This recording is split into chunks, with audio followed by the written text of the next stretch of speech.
The second hand on the clock ticks every second. What if I tell you that time might actually be ticking at regular intervals? This all boils down to one thing: quantum gravity.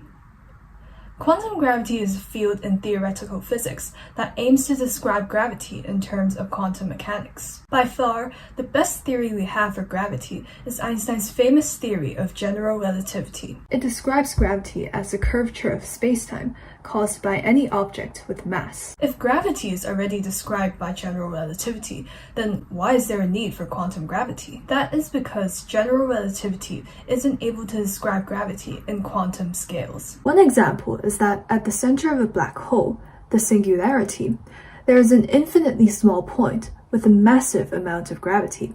Now, general relativity describes the curvature of spacetime by treating it as being flat at infinitely small distances. At the singularity, at infinitely small distances, spacetime is still curved.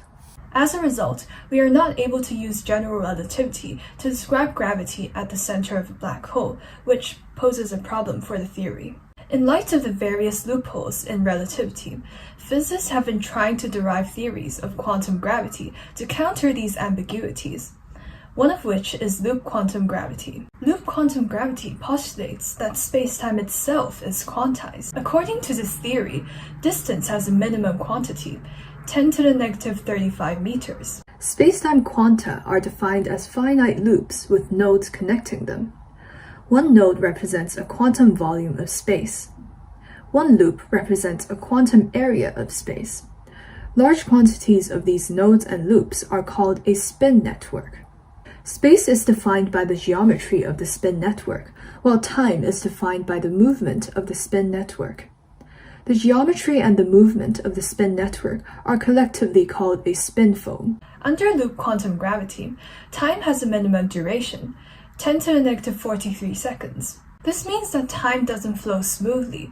It actually consists of quantized ticks every 10 to the negative 43 seconds, each time a movement in the spin network occurs. When a mass passes through a spin foam, the shape and movement of the spin network are distorted. This implies that the spin foam is warped, so loop quantum gravity describes gravity as a warping of the spin foam.